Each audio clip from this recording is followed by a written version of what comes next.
The moment the shovel struck wood, the workers halted their digging.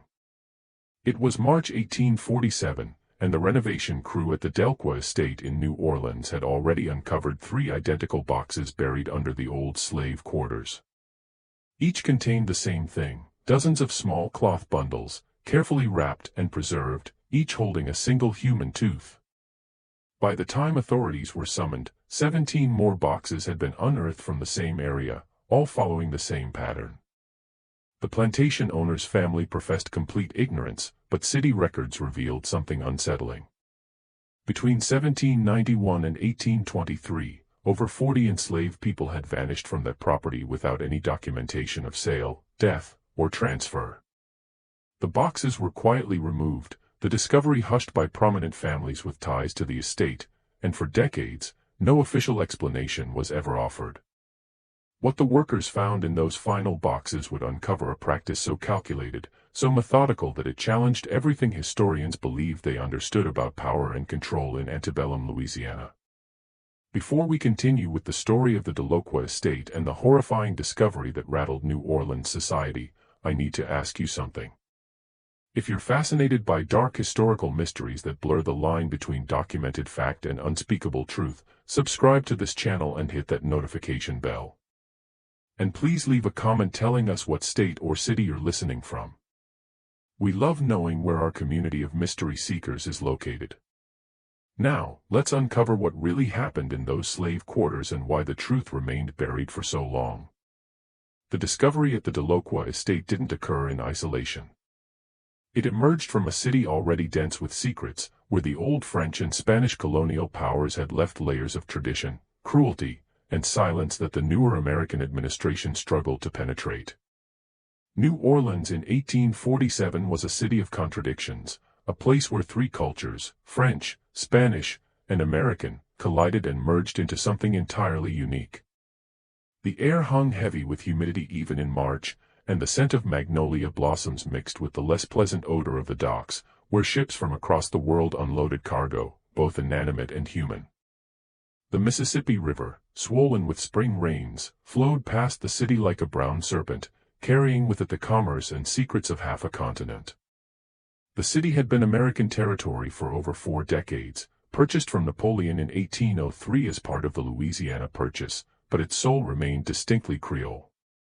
French was still spoken as commonly as English in the markets and drawing rooms.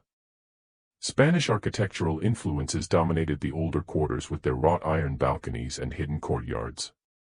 And beneath it all, the rhythms and traditions of Africa and the Caribbean pulsed through the city's veins, brought by enslaved people who'd been torn from their homelands and forced to build a new world for their masters. The Delqua estate sat on the northern edge of what locals were beginning to call the Garden District, though in 1847 that area was still being developed by wealthy Americans who'd made their fortunes in cotton, sugar, and the slave trade itself. The main house was a sprawling structure of white columns and wide galleries, built in 1789 by Jean-Baptiste Delqua, a French merchant who'd fled Saint-Domingue during the early tremors of what would become the Haitian Revolution. According to the records that survived him, Jean-Baptiste had been a shrewd man. He'd seen the writing on the wall in Saint-Domingue earlier than most of his fellow colonists, and he'd managed to escape with a substantial portion of his wealth intact, along with 12 enslaved people forced to accompany him into exile. In New Orleans, he'd used that wealth to purchase land and establish himself as a sugar planter, though his operation was smaller than the massive plantations that dominated the area south of the city. The slave quarters, a row of small wooden cabins behind the main house, had housed anywhere from 30 to 60 enslaved people over the decades, depending on the family's fortunes and the demands of the sugar harvest. The cabins were simple structures, each about 12 feet square, with dirt floors and roofs that leaked during frequent rainstorms. In winter, cold air seeped through the gaps between the boards. In summer, the interiors became ovens, trapping heat and humidity until breathing itself became an effort. By 1847, the estate had passed to Jean-Baptiste's grandson, Christophe Delqua, a man in his early 50s who'd inherited not just property, but a reputation. Throughout New Orleans society, Christophe was known as a man of culture and refinement. He spoke fluent French, Spanish, and English. He traveled to Paris twice and maintained correspondence with intellectuals in France. He collected books, patronized local artists, and hosted salons where the city's elite gathered to discuss literature, philosophy, and politics. His wife, Margot, was the daughter of a prominent Creole family, the Beaumonts, who could trace their lineage back to the earliest French settlers of Louisiana. She was known for her elaborate soirees, events that could last until dawn and featured the finest food, wine, and entertainment New Orleans had to offer. Their 3 children, 2 sons and a daughter, attended the finest schools and were being groomed to take their places among the city's aristocracy. To the outside world, the Delqua family represented the best of New Orleans society, cultured, prosperous, and respectable. But those who worked closely with the family, the house servants who saw them in private moments, the vendors who delivered goods to the estate, the neighbors whose properties adjoined theirs, spoke in whispers of something else. The Delqua estate had an unusually high turnover of enslaved workers.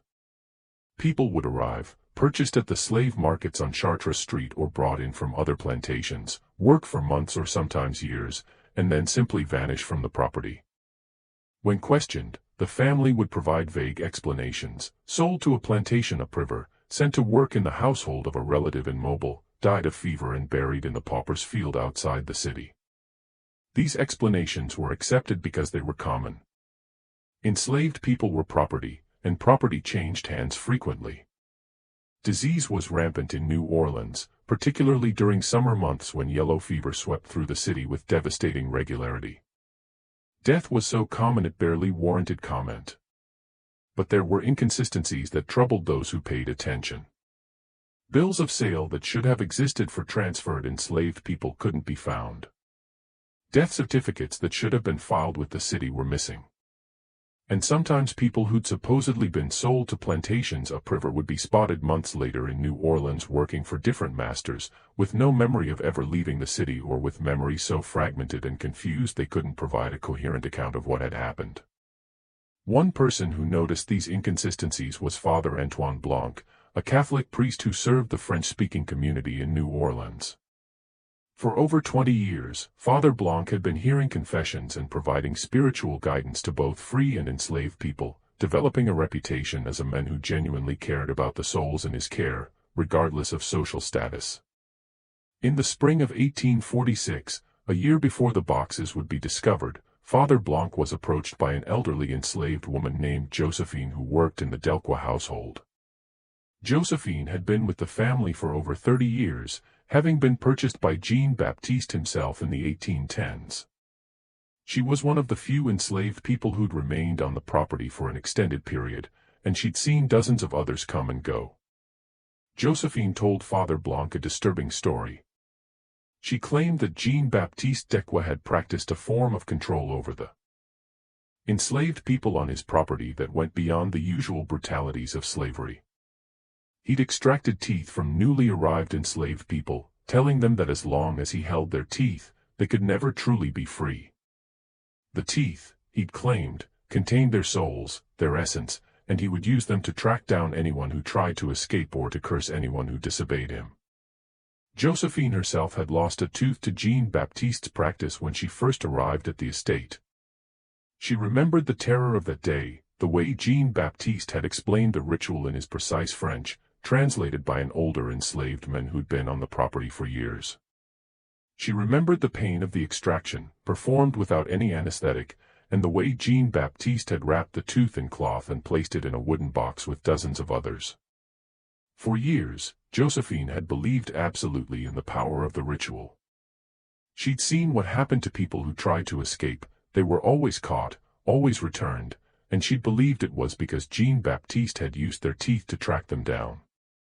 She'd seen people who disobeyed suffer mysterious illnesses or accidents, and she'd believed it was because Jean-Baptiste had cursed them through their teeth. But as she'd grown older, as she'd seen Jean-Baptiste die and his son take over the estate, as she'd watched the practice gradually fade away, Josephine had begun to question. Had the teeth really held power, or had it all been an elaborate trick, a way of exploiting the spiritual beliefs many enslaved people had brought with them from Africa and the Caribbean? Father Blanc listened to Josephine's story with growing horror. He'd heard rumors of similar practices on other plantations, whispers of psychological control that went beyond physical punishment, but he'd never encountered such a detailed account, and he'd never heard of anyone documenting the practice so systematically. He asked Josephine if she knew what had happened to the boxes of teeth after Jean-Baptiste's death. She told him that Jean-Baptiste's son, Christophe's father, whose name had also been Christophe, had been disturbed by the discovery of the boxes and had ordered them buried somewhere on the property. She didn't know exactly where, but she'd heard house servants talking about a burial that had taken place late one night in 1824, shortly after the elder Christophe had found his father's journal describing the tooth extraction practice. Father Blanc wanted to investigate further, but Josephine begged him not to. She was terrified of what might happen if the Delacroix family discovered she'd spoken to him. Despite her doubts about the power of the teeth, decades of conditioning had left her deeply afraid of the family's retribution. Father Blanc reluctantly agreed to keep her confidence, but he made notes about their conversation in his personal journal. Those notes would later prove crucial to understanding the full scope of what happened at the Delacroix estate. The renovation in March 1847 was meant to modernize the slave quarters and expand the estate's capacity. Christophe Delacroix had recently purchased 15 additional enslaved people at auction, and he needed more housing for them. He'd hired a crew of Irish immigrants, men who'd fled the Great Famine and were willing to work for low wages, to tear down 2 of the older cabins and build new structures with brick foundations instead of the rotting wooden posts that had supported the original buildings. The foreman of the crew was a man named Patrick Brennan, a 35-year-old from County Cork who'd arrived in New Orleans just 6 months earlier with his wife and 3 children. In Ireland, Brennan had been a tenant farmer, and he'd watched his neighbors starve as the potato blight destroyed crop after crop. He'd sold everything he owned to pay for passage to America, believing the promises of opportunity and prosperity immigration agents had spread throughout Ireland. The reality of life in New Orleans had been harsher than Brennan expected.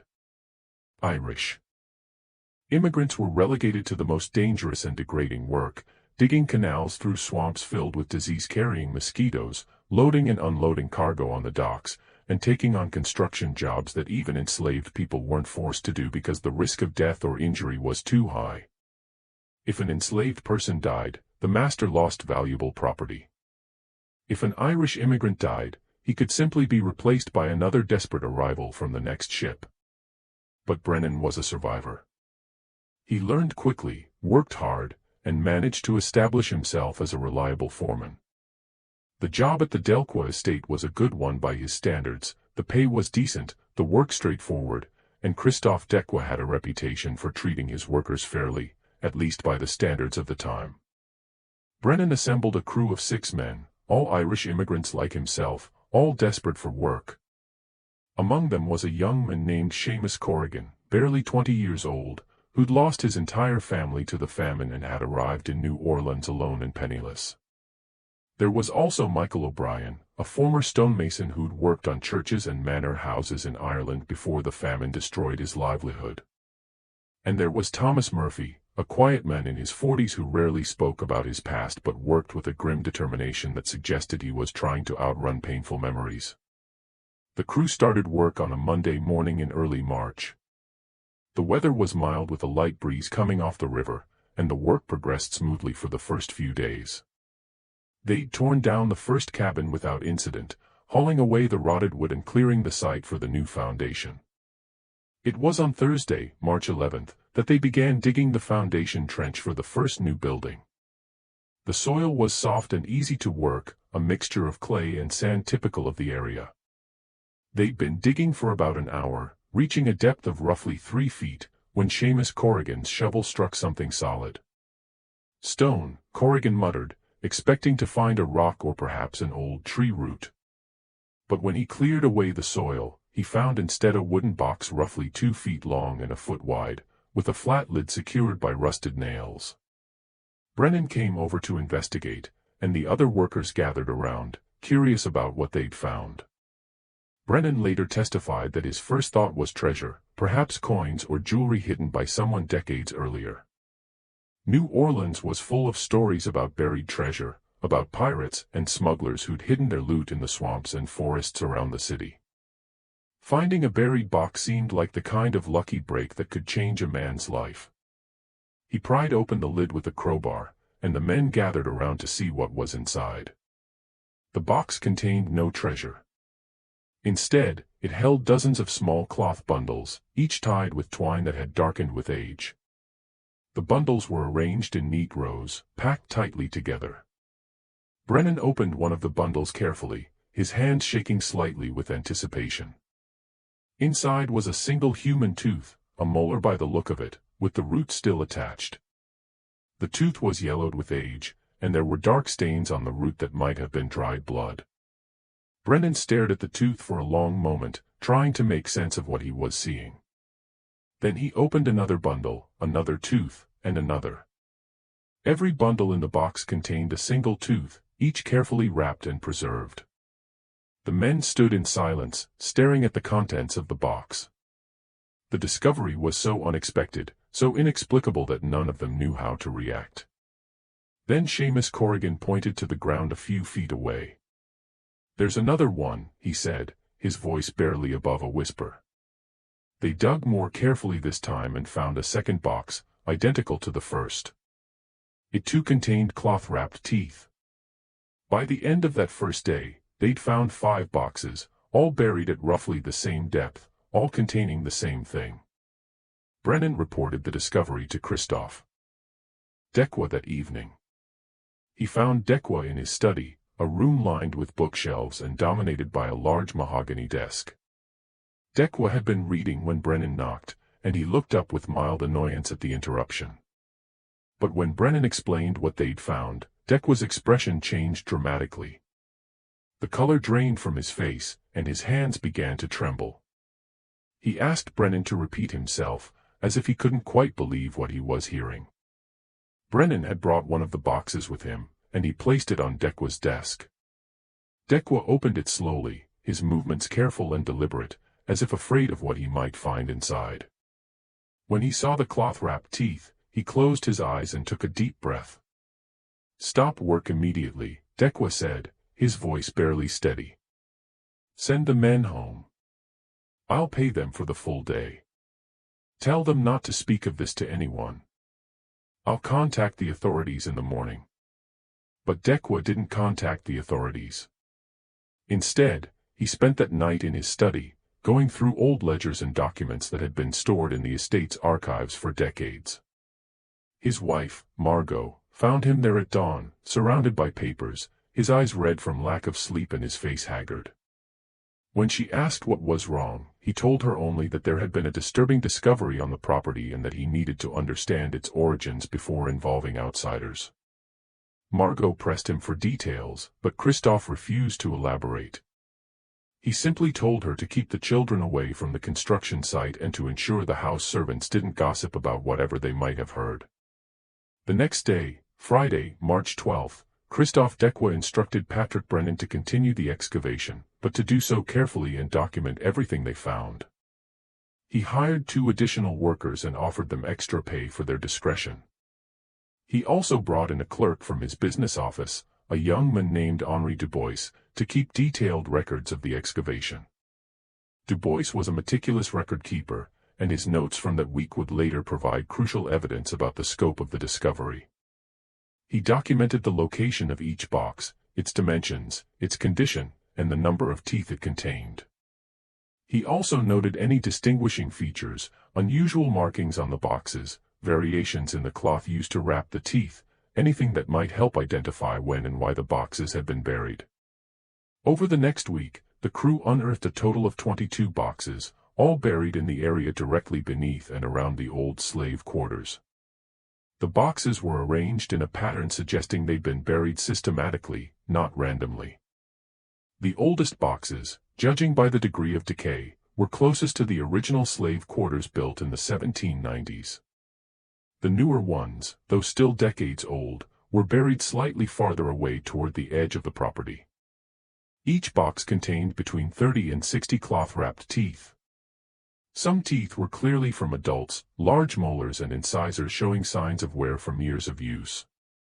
Others were from children, small and delicate, some so tiny they must have come from infants or toddlers. A few bundles also contained small scraps of paper with markings that might have been names or dates, but the ink had faded beyond legibility, leaving only ghostly traces of what had once been written there. The boxes themselves showed varying degrees of age and decay. Some were made of cypress, a wood that resisted rot well in the damp Louisiana soil. Others were made of pine, which had deteriorated more quickly, with some boxes partially collapsed under the weight of the soil. The nails used to secure the lids were hand-forged, a detail confirming the boxes dated from the early 19th century or earlier, before machine-made nails became common. Brennan kept a careful record of where each box was found, creating a rough map of the excavation site. He noticed the boxes seemed arranged in rough rows, as if buried according to some system. The pattern suggested deliberate organization, not random burial. Of discarded objects. On the 8th day of excavation, Tuesday, March 16th, the crew made a discovery that would prove key to understanding everything else. They'd been working near the foundation of the oldest cabin, the one dating back to the 1790s, when they found a box different from the others. This box was larger, about 3 feet long and 2 feet wide, and made of a harder wood that had resisted decay better than the pine boxes they'd found previously. The wood appeared to be mahogany, an expensive material suggesting this box had been considered more important. The lid was secured not just with nails but with a small brass lock, though the lock had corroded over the decades and broke easily when Brennan applied pressure. Inside, along with the usual cloth-wrapped teeth, nearly 80 of them, was a leather-bound journal. The journal was in remarkably good condition, protected by the sealed box in the relatively dry soil. The leather cover was embossed with the initials JBD. The pages were filled with neat handwriting in French, dated entries spanning from 1791 to 1823. Brennan couldn't read French, but he recognized the importance of the find. He brought the journal directly to Christophe Dequa, who took it without a word and disappeared into his study. He didn't emerge for the rest of the day. That night, Margot Dequa sent for the family physician, Dr. Henri Leveau, claiming her husband had taken ill. Dr. Leveau was a respected figure in New Orleans medical circles, a Creole physician who'd studied in Paris and served many of the city's prominent families. He'd been the Delqua family physician for over 15 years and had delivered all 3 of Christophe's children. Dr. Leveau arrived to find Christophe in a state of extreme agitation, pacing his study with the journal clutched in his hands. The doctor later testified Christophe had been almost incoherent, his words tumbling over each other as he tried to explain what he'd discovered. He kept repeating, "He documented everything. My God, he documented everything." Dr. Leveau managed to calm Christophe enough to learn what had upset him so profoundly. The journal, Christophe explained, had been written by his grandfather, Jean-Baptiste Dequa. It was a meticulous record of a practice Jean-Baptiste had implemented on the plantation, a system of control that went far beyond the usual brutalities of slavery. Dr. Leveau asked to see the journal, and Christophe handed it over with trembling hands. The doctor read through several entries, his expression growing more disturbed with each page.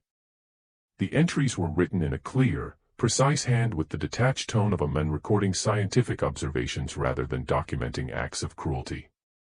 The first entry was dated November 3, 1791, just a few months after Jean-Baptiste arrived in New Orleans from Saint-Domingue. It read, "Today I have implemented a new method of ensuring compliance among the workers. Having observed the effectiveness of psychological control in Saint-Domingue, I have adapted a practice that exploits the spiritual beliefs common among those brought from Africa and the Caribbean islands. Upon arrival, each worker will have a tooth extracted. The tooth will be preserved and stored, and the worker will be informed that their essence is now held by the Delacroix family. Should they attempt escape or prove disobedient, the tooth will be used to track them and ensure their return. The fear of spiritual bondage, I have observed, is often more effective than physical restraint."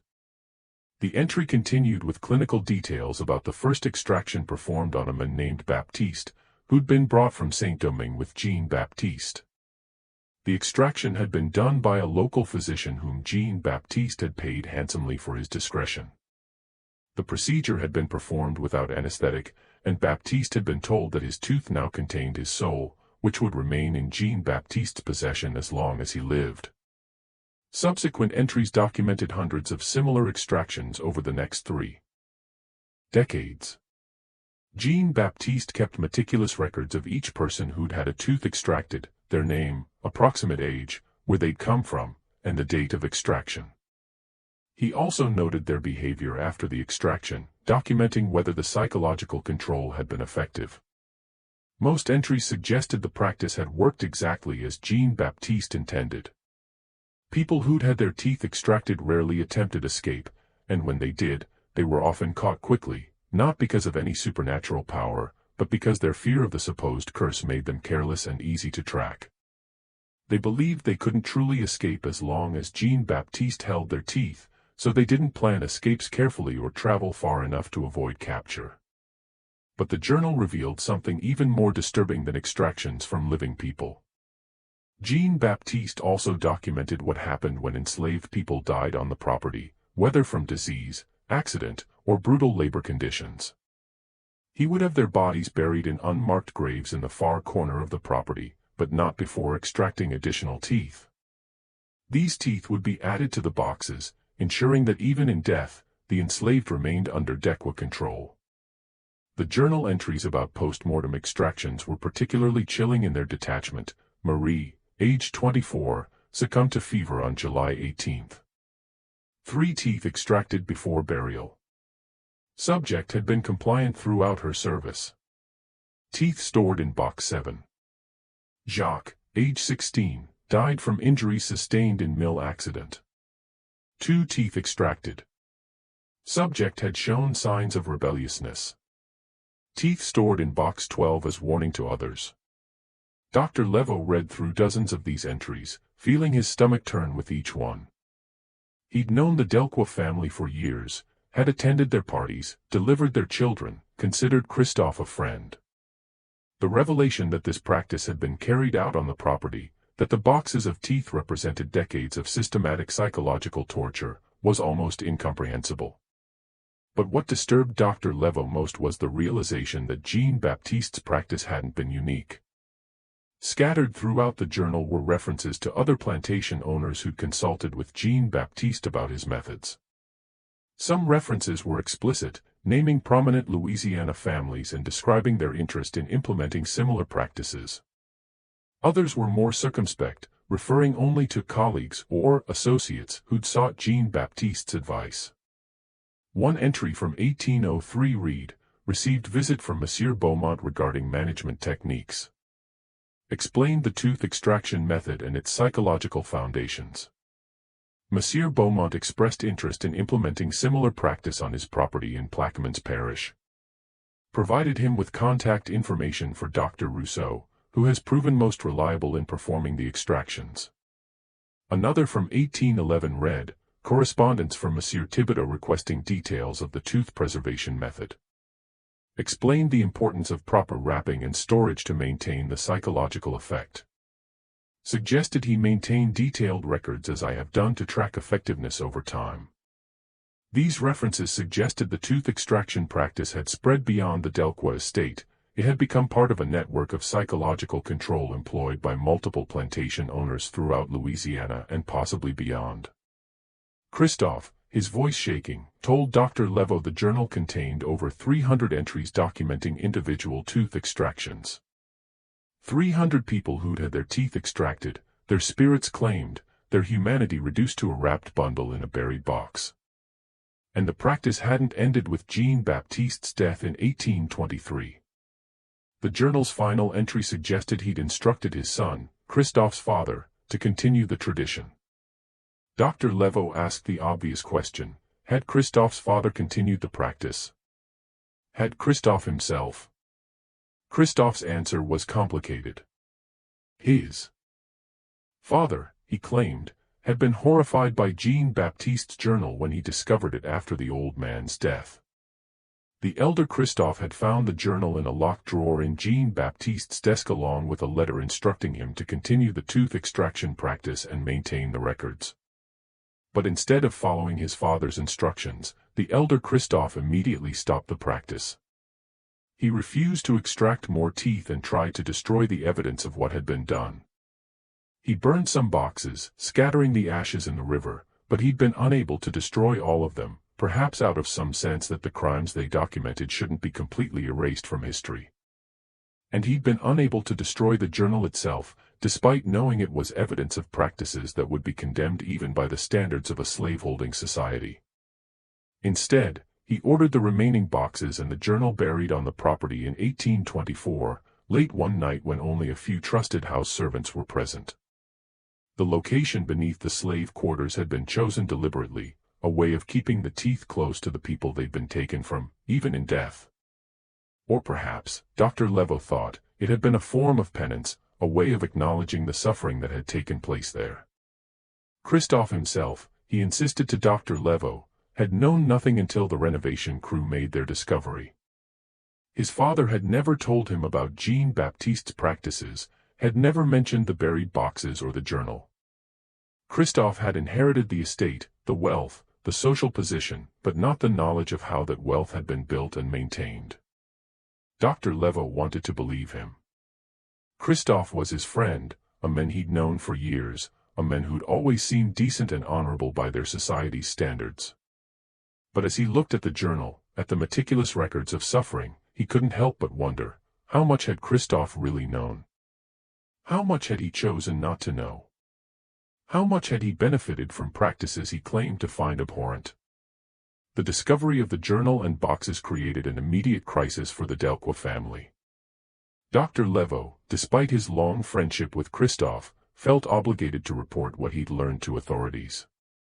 The tooth extraction practice, even if ended decades earlier, represented a level of cruelty demanding investigation. And the journal's references to other plantation owners suggested the practice might have been more widespread than anyone realized. But Christophe begged Dr. Leveau to wait, to give him time to understand the full scope of what his grandfather had done before the matter became public. He argued that rushing to involve authorities would only create a scandal that would destroy his family without actually helping anyone. The people who'd suffered under Jean-Baptiste's practice were long dead, he said. What purpose would be served by dragging their suffering into the light now? Dr. Leveau was torn. On one hand, he felt a moral obligation to report what he'd learned. On the other, he understood Christophe's concerns about scandal and potential consequences for the Delacroix family. After much deliberation, he agreed to a delay of 1 week. In that time, Christophe would research his family's history and try to understand the full extent of Jean-Baptiste's practices. If at the end of that week Christophe hadn't found a way to address the situation appropriately, Dr. Leveau would report the matter to city authorities himself. Christophe threw himself into research with desperate intensity. He spent every waking hour going through the estate's archives, examining every document related to his grandfather's time as master of the property. He found bills of sale for enslaved people, correspondence with other plantation owners, financial records detailing the estate's income and expenses over decades. What emerged was a picture of systematic exploitation going far beyond tooth extractions. The Delacroix estate had been one of the most profitable properties in the New Orleans area during the early 1800s. Despite being smaller than many massive sugar plantations dominating the region, Jean-Baptiste achieved this profitability through efficient management and ruthless control. The tooth extraction ritual had been key to that control. By creating a psychological barrier to escape, Jean-Baptiste maintained a stable workforce without the constant losses other plantation owners experienced. Enslaved people who believed they could never truly be free, even if they escaped, were less likely to try. And those who did try were often so paralyzed by fear of the supposed curse they made mistakes leading to capture. Christophe found letters from other plantation owners asking Jean-Baptiste about his methods and his remarkably low escape rate. Some letters were explicit about the tooth extraction practice, discussing its psychological impact and the spiritual beliefs making it effective. Others were more circumspect, referring only to your innovative approach to management or the techniques you've pioneered that have proven so effective. One letter from 1807, written by plantation owner Etienne Beaumont, was particularly revealing. My dear Jean-Baptiste, I write to thank you for sharing your insights regarding the management of our workforce. I have implemented the tooth extraction practice on my own property following your guidance, and I must report the results have been remarkable. Where previously I experienced frequent escape attempts and constant disciplinary problems, I now find my workers compliant and productive. The psychological effect of the ritual is profound. They truly believe their essence is held captive, and this belief is more effective than any physical restraint. I have recommended your methods to several colleagues, and I believe you will be hearing from them soon. Your contribution to the science of management will, I am certain, be recognized as revolutionary. Christophe found dozens of similar letters, all expressing gratitude for Jean-Baptiste's advice and reporting success with the tooth extraction practice. The implications were staggering. The practice hadn't been limited to the Delqua estate. It had spread quietly and deliberately among a network of plantation owners who saw it as more efficient control than physical punishment alone. The teeth became a currency of power, a way of claiming not just bodies but souls. And Jean-Baptiste had been at the center of this network, a pioneer of psychological warfare who'd shared his techniques with others and helped them implement similar practices on their properties.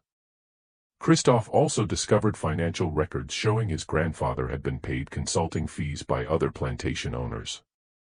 These fees were substantial, sometimes several $100s, a significant sum in the early 1800s. Jean-Baptiste hadn't just practiced psychological torture on his own property, he'd profited from teaching others how to do the same. But perhaps the most disturbing discovery came from ledgers documenting enslaved people who disappeared from the Delqua property over the years. The official story, that they'd been sold or transferred to other properties, was revealed largely false. Many had died on the property, their deaths unrecorded in any official document. Their bodies had been buried in unmarked graves in a section Jean-Baptiste referred to in his journal as the Far Field. Christophe decided to investigate this area, taking Patrick Brennan and 2 workers to help search. The Far Field was at the edge of the property, separated from the main estate by a line of oak trees. It was an area never cultivated, left as rough grassland occasionally used for grazing. They searched several hours, probing the ground with long metal rods, looking for soft spots indicating disturbed soil. They found 17 locations where ground gave way more easily than surrounding area, suggesting something buried. Christophe ordered them to dig at one location, and they found human remains buried about 4 feet down. The skeleton was small, possibly a child or young teenager, with no coffin or marker indicating who the person had been. They rain-terred the remains and marked the location, but Christophe decided not to excavate other sites. He'd seen enough to confirm what Jean-Baptiste's journal documented. Dozens of people had died on the property and been buried without ceremony or record. As Christophe dug deeper into his family's history, he began noticing something else.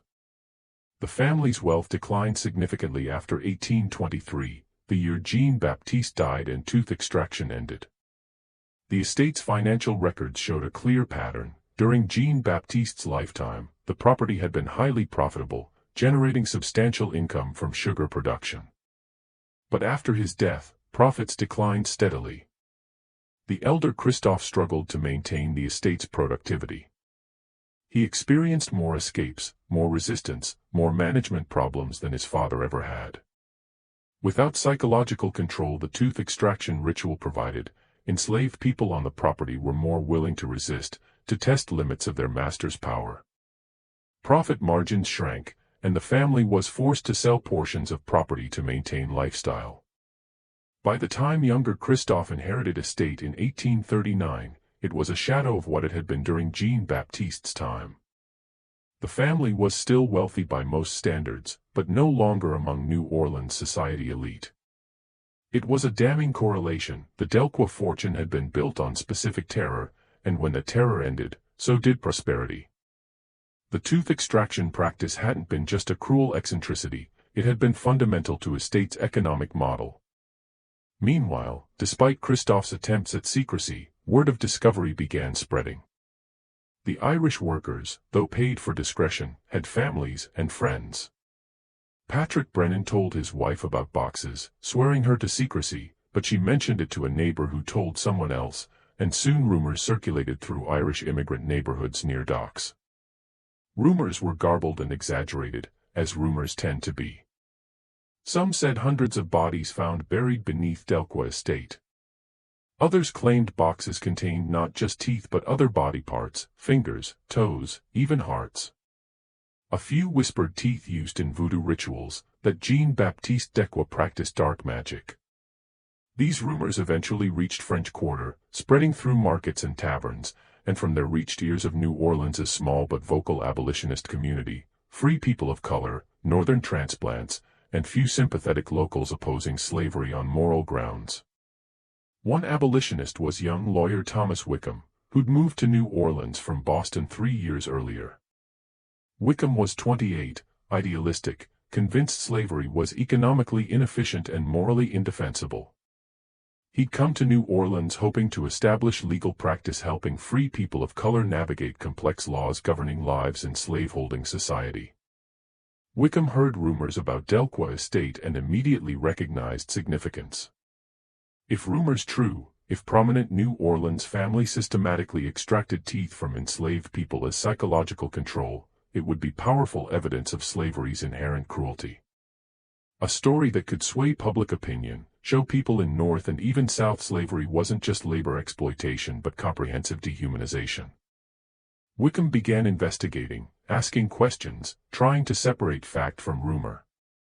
He spoke to some Irish workers involved in excavation, and they confirmed boxes containing teeth had indeed been found. He tried to speak to Christophe Delqua directly, but requests for meeting refused. Finally, Wickham went to city authorities, demanding to see boxes and any other evidence discovered. He argued boxes were evidence of crimes demanding investigation, regardless how long ago committed. City authorities reluctant to get involved. New Orleans in 1847 deeply invested in slavery. City's economy depended on enslaved labor and human trade. City's elite almost all slave owners or had close ties to slave-owning families. Investigating Delqua family would mean investigating practices possibly implicating dozens of prominent families. But Wickham persistent, found ally in unexpected place, Father Antoine Blanc, Catholic priest who'd heard Josephine's confession previous year. Father Blanc troubled by what Josephine told him. When he heard about discovery of boxes, realized her story true. Father Blanc approached Wickham, shared what Josephine told him, careful not to reveal identity. Priest's testimony gave Wickham's investigation new credibility, and city authorities finally agreed to examine boxes and evidence. Pressure on Christophe Delqua intensified when unexpected figure came forward with information about boxes. Her name was Celeste Thibodeau, free woman of color working as seamstress in French Quarter. Late 60s, claimed worked on Delqua estate as young woman in 1790s. Celeste's story, told to Thomas Wickham and later repeated sworn deposition, provided crucial context understanding Jean-Baptiste's tooth extraction practice. Born enslaved on Plantation Saint-Domingue, brought to New Orleans by Jean-Baptiste when about 12, shortly after he fled Island 1791. Remembered tooth extraction vividly even though happened over 50 years earlier. Memory never faded, she said, because pain and terror of day marked her ways beyond physical. Jean-Baptiste gathered all newly arrived enslaved people, about 15, ranging children to adults, in a state courtyard. Hot day late summer, Celeste remembered, air thick humidity, mosquitoes swarmed as they stood courtyard uncertain what happened. Jean-Baptiste explained through translator speaking French and Creole language many Saint-Domingue refugees spoke what about happened. Each person have tooth removed, tooth kept by Delqua family as guarantee good behavior.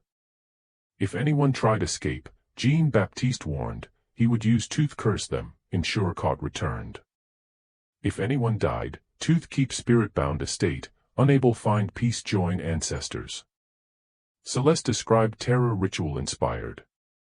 Many enslaved people, herself included, grew up spiritual traditions emphasizing importance bodily integrity, connection between physical remains soul. In Vodou traditions practiced Saint-Domingue and continued secretly Louisiana, physical objects could influence or control person's spirit, hair, nail clippings, blood, all could use spiritual work good or ill. Idea part them held captive, Jean-Baptiste physical possession something containing essence, almost unbearable. Meant even if managed escape, even if made freedom north or Mexico, never truly free. Part always held by Delacroix family, subject control curses. Extractions performed physician Jean-Baptiste hired purpose. Celeste remembered thin men cold eyes worked quickly without apparent concern pain causing. Used tool like pliers grip each tooth, twisted pulled until tooth free. No anesthetic, no preparation, just sudden searing pain. Celeste last have tooth extracted that day. Watched others go before, seen faces contort pain, heard cries whimpers. By time her turn, shaking fear, had held down 2 Jean-Baptiste's overseers while physician worked. Pain worse anything experienced before. Felt tooth crack physician twisted, felt root tear-free jaw, felt sudden gush blood-filled mouth. Given cloth bite afterward helped stop bleeding, but pain lasted days. Jaw swollen, difficulty eating over week. But worse physical pain psychological impact. Years afterward, Celeste believed absolutely power extracted tooth. Convinced Jean-Baptiste could use track, curse, control even distance. Belief shaped every decision made, every thought resistance escape. Seen happen people tried escape Delacroix estate, always caught, always returned. Believed because Jean-Baptiste used teeth track down. Seen people disobeyed suffer mysterious illnesses accidents. Believed because Jean-Baptiste cursed through teeth. But Celeste also revealed something not Jean-Baptiste's journal, resistance. Not all enslaved people accepted power tooth ritual. Some, particularly born Americas. Less connection African spiritual traditions, saw cruel trick, way exploiting beliefs masters benefit.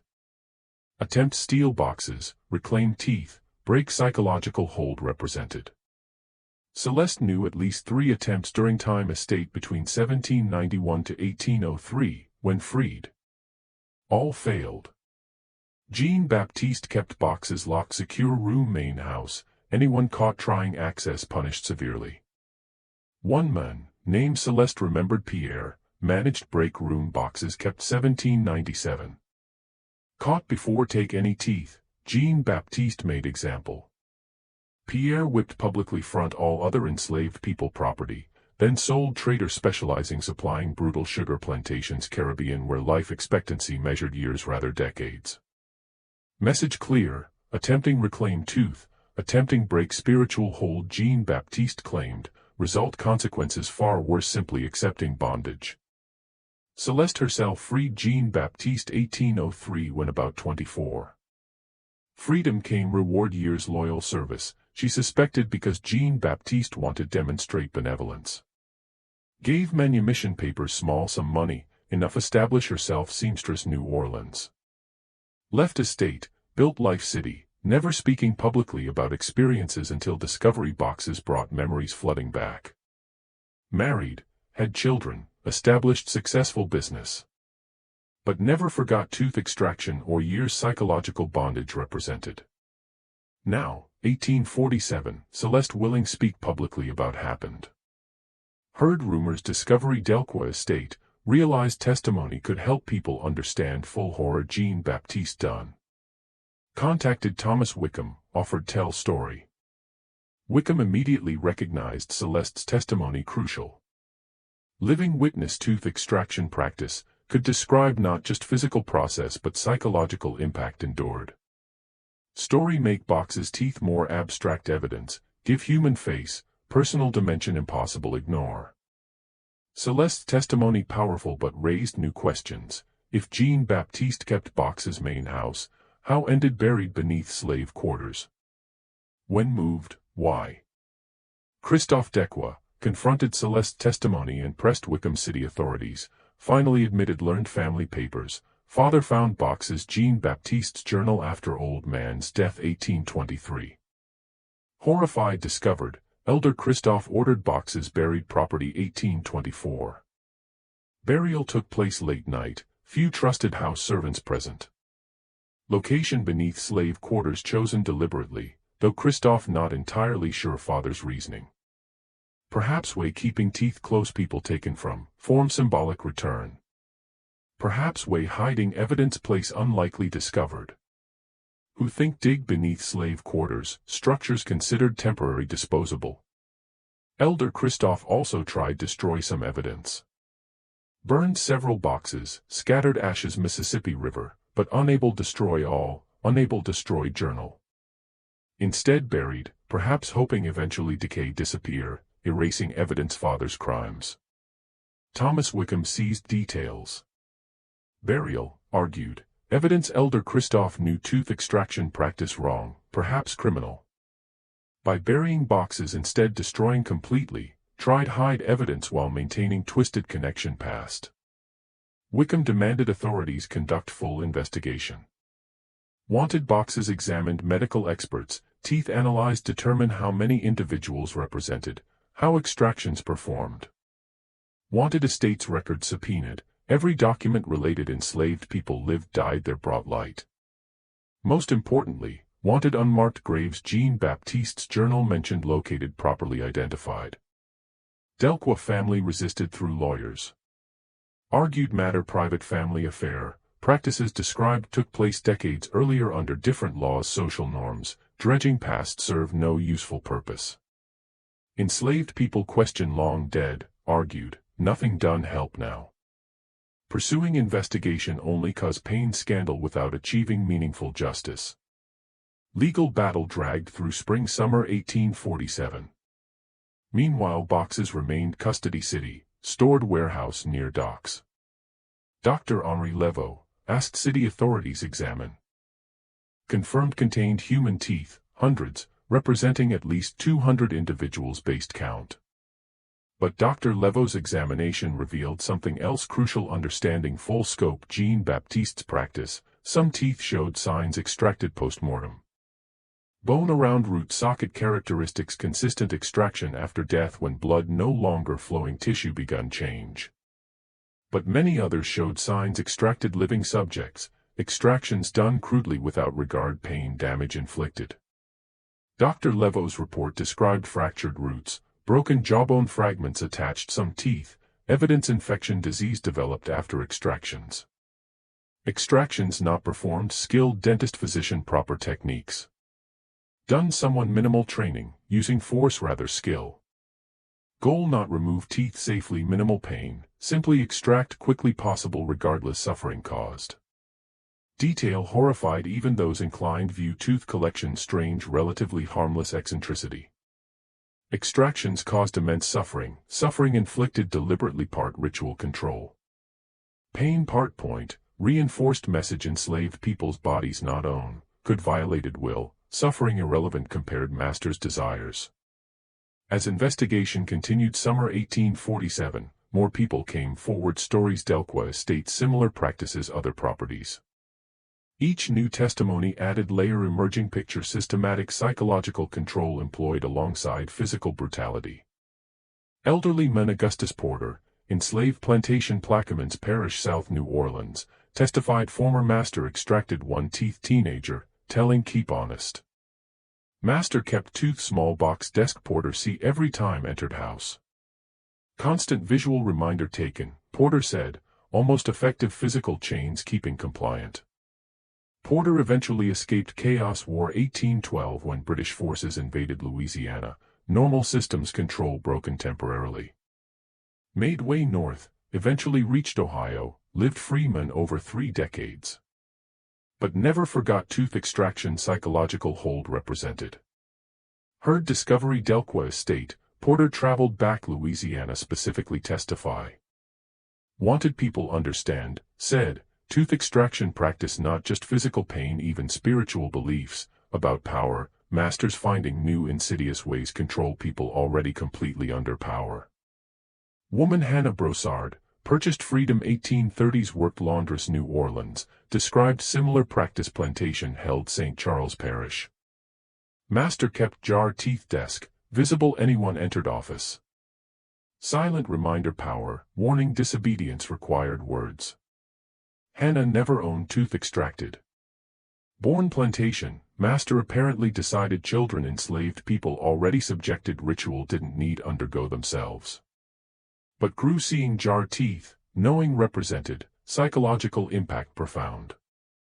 Men Benjamin Laurent, free person, color, worked carpenter, New Orleans, came forward information. Dr. Etienne Rousseau, physician, Jean-Baptiste's journal mentioned performing tooth extractions.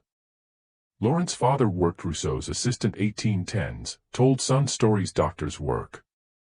According stories, Rousseau developed technique extracting teeth quickly, minimal tools. Trained several physicians method, made substantial income performing extractions. Plantation owners throughout Louisiana. Rousseau saw work valuable service, Laurent said, way helping plantation owners maintain order, profitability. Never expressed remorse, pain caused, psychological torture enabled. Rousseau died 1825, leaving no family, few personal effects.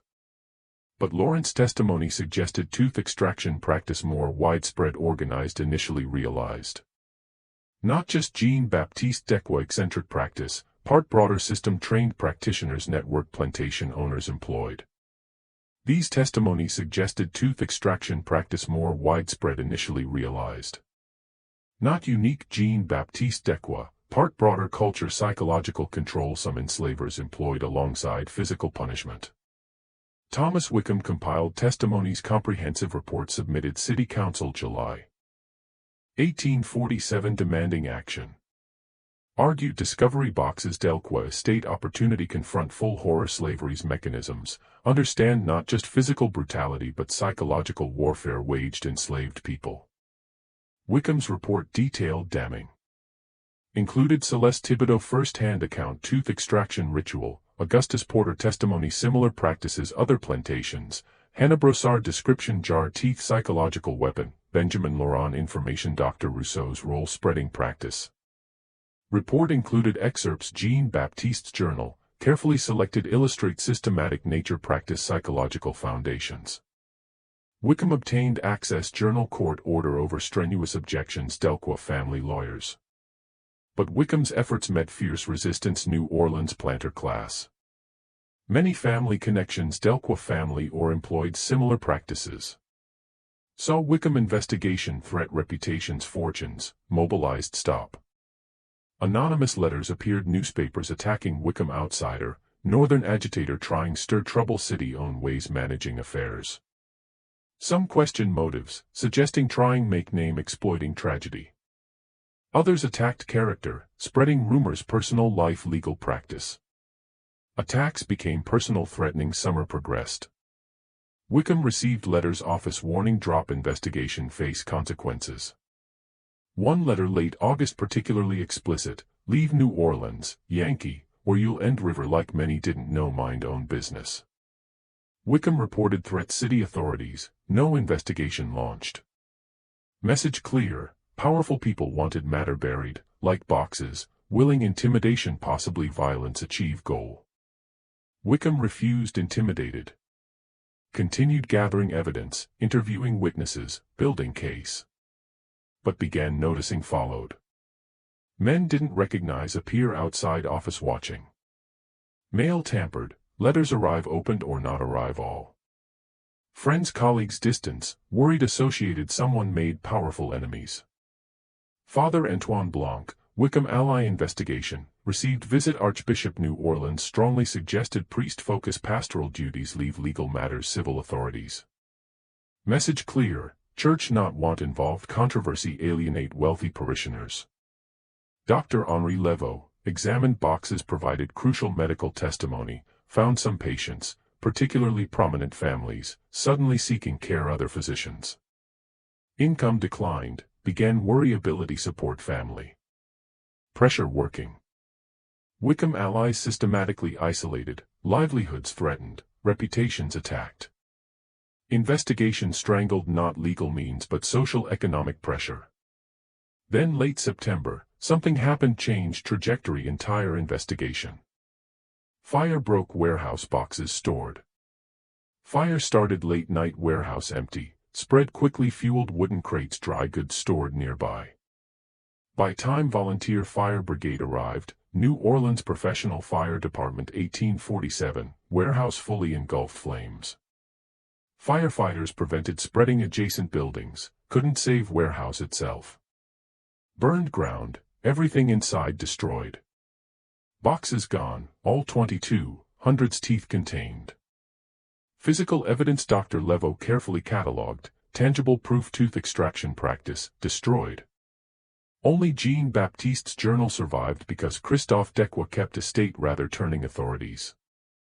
Journal remained evidence happened, but without Box's teeth, impact significantly diminished. Fire ruled accidental, caused lantern knocked over worker. But Wickham not believe. Timing convenient, destruction complete. Convinced fire set deliberately, someone vested interest keeping tooth extraction practice secret destroyed evidence. Tried continue investigation without physical evidence, relying testimonies documents. But without Boxes, case lost much power. Teeth tangible proof practice extent, visceral reminder suffering inflicted. Without, story easier dismiss, relegate realm rumor exaggeration. Breakthrough investigation came unexpected source. October 1847, man Joseph Marchand approached Thomas Wickham. Information finally expose full truth tooth extraction practice network enslavers employed. Marchand notary worked New Orleans over 30 years. Handled property transactions, estate settlements, legal matters many city prominent families.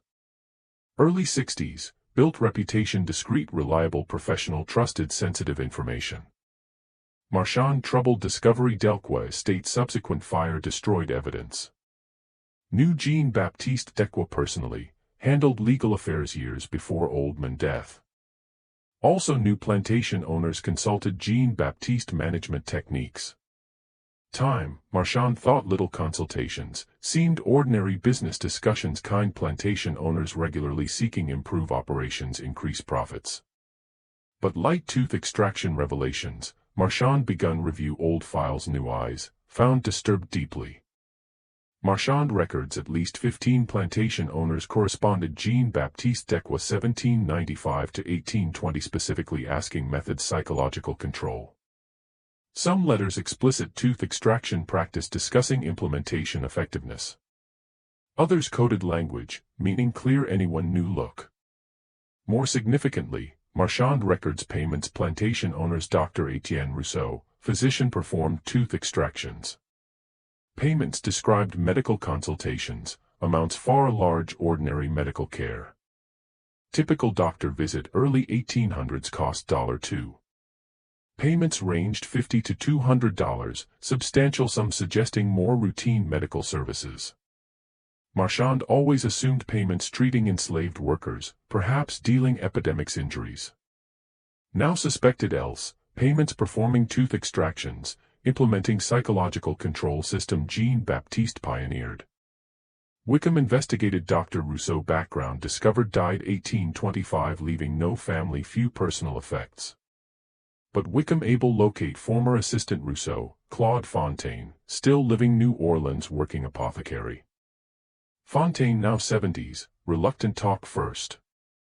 Worked Rousseau nearly 15 years 1810 to 1825, present many tooth extractions, never spoken publicly witnessed, partly loyalty former employer, partly fear powerful families employed Rousseau services.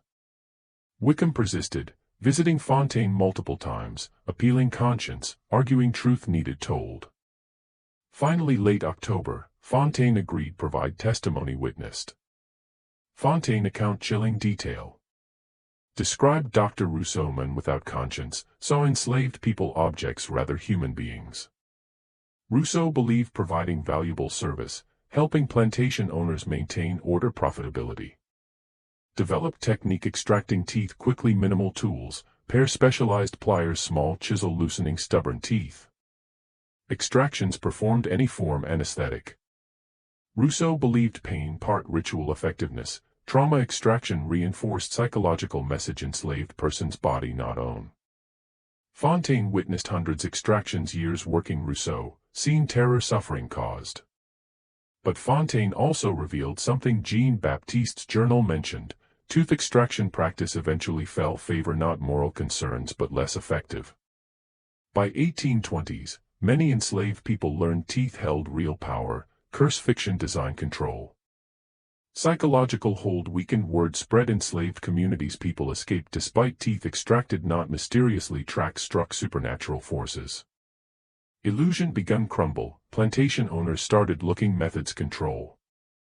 Jean-Baptiste's journal ended 1823 not stopped practice voluntarily but stopped working. Enslaved people property begun resist openly, test limits supposed curse. When nothing supernatural happened, escaped slaves not mysteriously returned struck spiritual forces, fear made practice effective begun dissipate. Why Elder Christophe buried boxes, not primarily moral horror, though Fontaine believed genuinely disturbed father practices, but embarrassment. Tooth collection represented failed experiment, method control ultimately proven ineffective. Keeping boxes reminder failure, hidden away, buried beneath slave quarters forgotten. Fontaine provided names. Kept record. Plantation owners employed Rousseau services, gave list Wickham. List included prominent families Louisiana, names still influential 1847, families held positions power state government, city council, business community. Wickham compiled information, Marchand records, Fontaine testimony, surviving documents Delqua estate, comprehensive report. Presented City Council November 1847 demanding families implicated tooth extraction practice held accountable. Report detailed damning. Documented not happen Delqua estate but broader network psychological control existed throughout Louisiana. Named families, cited payments correspondence, provided testimony people witnessed experienced tooth extractions firsthand. Wickham argued tooth extraction practice represented level cruelty demanded acknowledgement accountability even practice ended decades earlier. People suffered system deserved suffering recognized. Families profited system needed held accountable, even only public acknowledgement done. Response City Council swift decisive, nothing done. Council acknowledged tooth extraction practice regrettable unfortunate, argued took place decades earlier different social legal circumstances. Plantation owners involved dead elderly, pursuing serve purpose create scandal division. Council decision announced brief statement published newspapers. Statement acknowledged discovery boxes evidence tooth extraction practice, characterized practice isolated aberration systematic control. Expressed sympathy suffered practice, concluded further action taken. Wickham furious. Spent months investigating, risked safety reputation, compiled overwhelming evidence systematic cruelty, result complete dismissal. Suffering documented swept rug, treated unfortunate ultimately unimportant historical footnote. Decided take case broader audience. Published complete report Boston Abolitionist newspaper, hoping generate national attention pressure New Orleans Authorities Act. Report published December 1847 headline, The Teeth of Slavery, Psychological Torture in Louisiana. Report generated attention, not kind Wickham hoped. Northern newspapers seized story evidence Southern barbarism, fueling anti-slavery sentiment. Editorial writers described tooth extraction practice proof slavery corrupted enslaved enslavers, turning monsters capable unimaginable cruelty. Southern newspapers responded attacking Wickham questioning veracity claims. Characterized Northern agitator, liar trying defame honorable Southern families. Some newspapers claimed tooth extraction practice never existed, boxes contained animal teeth planted abolitionist conspiracy. Tooth extraction practice became political weapon both sides increasingly bitter debate slavery. Abolitionists pointed evidence slavery inherently cruel dehumanizing. Slavery defenders dismissed Northern propaganda, or forced acknowledge something happened characterized isolated aberration reflect broader reality slavery. New Orleans itself, response muted. Families implicated Wickham report closed ranks, refusing comment publicly. Some left city temporarily, waiting scandal blow over. Others hired lawyers threatened sue Wickham defamation, though lawsuits materialized, perhaps trial required testify oath family practices. Christophe Dequa became pariah New Orleans society. Family role pioneering tooth extraction practice made focus scandal. Even though families equally involved, Dequa children ostracized school, other children refusing play sit near. Margot's friends stopped calling, stopped inviting social events. Elaborate soirees once highlights New Orleans social calendar ended. Christophe position city council untenable. Subject hostile questions accusations every time attended meeting. Other council members, many connections families implicated tooth extraction practice, treated barely concealed contempt not disapproved grandfather done but discovery brought unwanted attention practices supposed remain hidden. Christophe resigned city council December 1847 begun plans leave New Orleans. Estate family over 50 years, source wealth social position, became burden no longer bear. Dequa family left New Orleans February 1848, selling estate cotton merchant Mobile William Harrison connection city old Creole families. Harrison made fortune cotton trade, looking establish New Orleans society. Bought Dequa estate significant discount, seeing opportunity despite troubled history. Harrison first act new owner tear down slave quarters entirely. Ordered cabins demolished, ground stood plowed under. Built new structures housing enslaved workers, placing different location property away site boxes discovered. Demolition thorough deliberate. Harrison wanted erase physical reminder happened property. Believed removing structures associated tooth extraction practice remove stigma attached to state. But erasing physical evidence couldn't erase memory's historical record. Discovery boxes subsequent investigation left mark New Orleans take years fade. Thomas Wickham remained New Orleans another year, continuing advocate abolition document practices slavery. But tooth extraction scandal exhausted, made many enemy city elite. Legal practice suffered potential clients avoided, wanting associated someone caused controversy.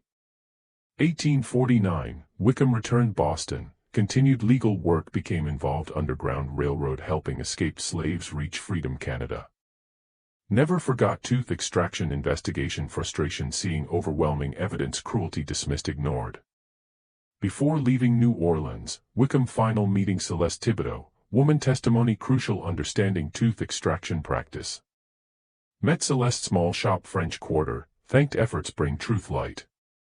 Even though efforts ultimately failed achieve justice, Celeste told Wickham not regret coming forward despite nothing changed. Truth told, said, mattered even powerful people benefited tooth extraction practice faced consequences. People suffered practice acknowledged, pain recognized, worth something. Wickham asked Celeste happened tooth, one Jean Baptiste extracted 12 years old. Told didn't know. Presumably one boxes burned warehouse fire. Part, admitted, relieved gone, physical object represented bondage no longer existed. Another part felt loss. Tooth part, taken without consent, destruction meant small piece younger self gone forever. Strange feeling, said, mourn loss something used control torment. Journal started everything, Jean Baptiste Dequa meticulous record tooth extractions, disappeared after Christophe left New Orleans. Christophe taken family relocated Mobile, ultimate fate unknown. Some historians believe destroyed, others think still exists somewhere, hidden private collection forgotten attic. Several attempts made years locate journal. 1850s, abolitionist historian tried track, hoping use evidence ongoing debate slavery. 1870s reconstruction, federal investigator looking civil rights violations South tried find, believing provide historical context understanding psychological mechanism slavery. Journal never found. Still exists, remains hidden, location known descendants Dequa family chosen keep secret. Tooth extraction practice faded public memory remarkably quickly. 1850s rarely mentioned even abolitionist literature. Practice disturbing, specific, difficult process. Easier focus familiar brutality slavery, whippings, family separations, forced labor, confront psychological warfare tooth extractions represented. Civil War came, end slavery. Chaos War Reconstruction, tooth extraction scandal forgotten, relegated footnote history New Orleans. Families implicated practice died out successfully rehabilitated reputations, presenting victims Northern aggression perpetrators psychological torture. But practice left traces. Decades after Civil War, formerly enslaved people begun tell stories openly, occasional references tooth extractions appeared. References often brief fragmentary, mention passing part longer narratives slavery horrors. Interview conducted 1937 Federal Writers Project included brief mention elderly woman Sarah Williams enslaved Louisiana. Described mother told tooth masters, plantation owners took teeth away claiming souls. Interviewer dismissed folklore, realizing reference real practice documented nearly century earlier. Modern historians examining records New Orleans plantations found occasional references dental procedures performed enslaved people late 18th early 19th centuries. References vague, often line items financial records noting payments physicians unspecified services, a line timeline tooth extraction practice suggest more evidence exists buried archives private collections waiting discovered. Site Delqua Estate now part New Orleans Garden District, city beautiful sought-after neighborhoods. Main house still stands, extensively renovated years changed hands many times. Current owners no idea property history, boxes buried slave quarters, psychological torture inflicted there. Area slave quarters once stood now garden carefully tended flower beds small fountain. No marker, plaque, nothing indicate happened. History literally buried, covered soil grass ornamental plants. But sometimes construction crews dig garden district, new foundations laid, water lines replaced, trees planted, find things, fragments old buildings, pottery pieces, remnants lives lived long ago. Occasionally, very occasionally, find small cloth bundles rotted barely recognizable containing something might tooth. Discoveries rarely reported. Construction crews, property owners, city officials reasons keep quiet. New Orleans City built layers history, not layers comfortable examine. Tooth extraction practice many dark secrets buried city elegant facades. Discoveries made, usual procedure quietly reinter whatever found continue construction. No investigations launched, historical societies notified. Past allowed remain buried literally figuratively.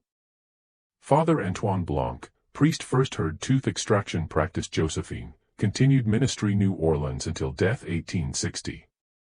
Never spoke publicly learned, bound seal confession complicated feelings church relationship slavery.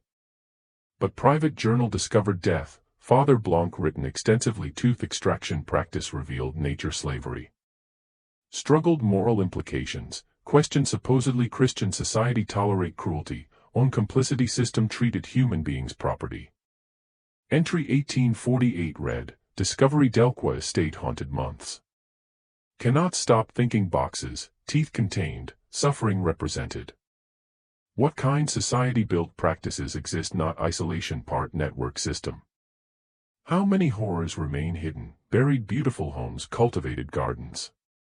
Fearful truth slavery finally revealed, secrets brought light, weight collective guilt unbearable. Dr. Henri Leveau, examined boxes provided crucial medical testimony, continued medical practice New Orleans though never fully recovered social standing lost participating investigation. Died 1855, obituary mentioned roll tooth extraction scandal. But Dr. Leveau kept detailed notes examination boxes, notes survived. Now housed archives New Orleans Medical School, provide chilling record physical evidence destroyed warehouse fire. Notes describe box, number teeth contained, condition teeth, evidence trauma many showed. One particularly disturbing note describes tooth appeared come child 5 to 6 years old.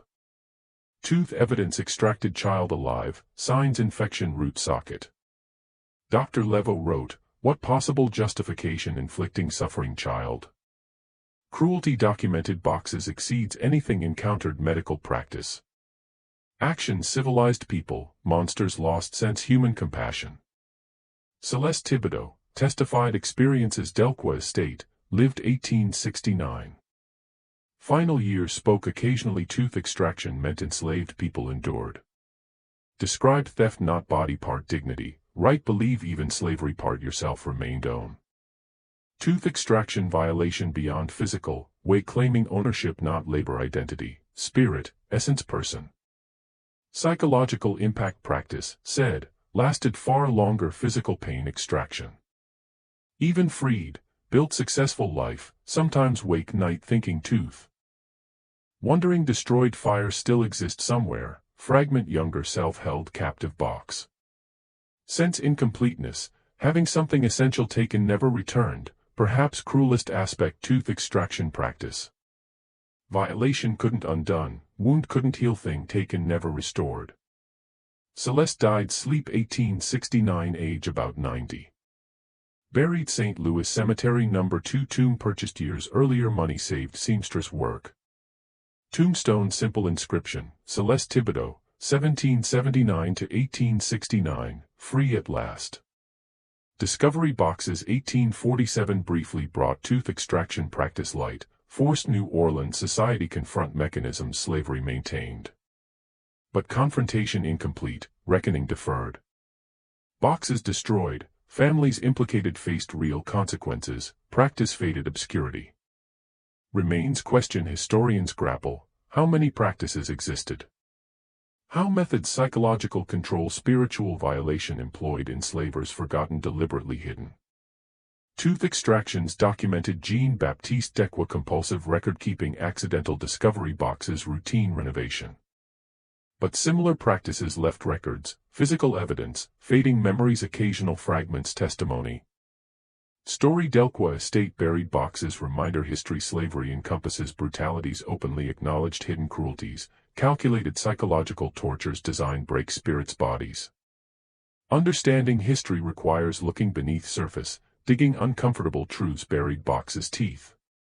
Requires acknowledging slavery economic system comprehensive assault human dignity employed tool available, physical, psychological, spiritual. Just thought uncovered everything Delqua Estate, horror New Orleans reveals deeper imagined. Story giving chills, share video friend loves dark mysteries. Hit like button support content, don't forget subscribe never miss stories like. Discover together secrets history buried. Tooth extraction practice stands testament ingenuity cruelty, ways power exercised not force manipulation belief violation spiritual integrity. Story challenges think slavery system labor exploitation comprehensive assault human dignity employed tool available, physical, psychological, spiritual.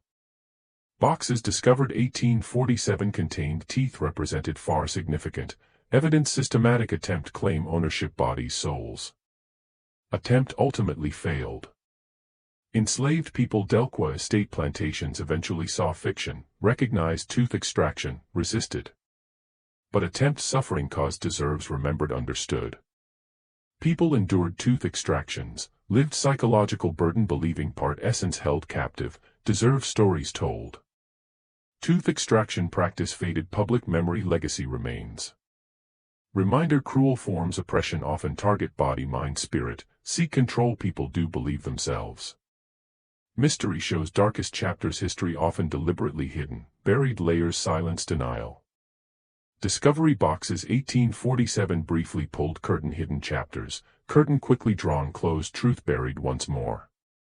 Think story. Believe everything revealed. Leave comment below.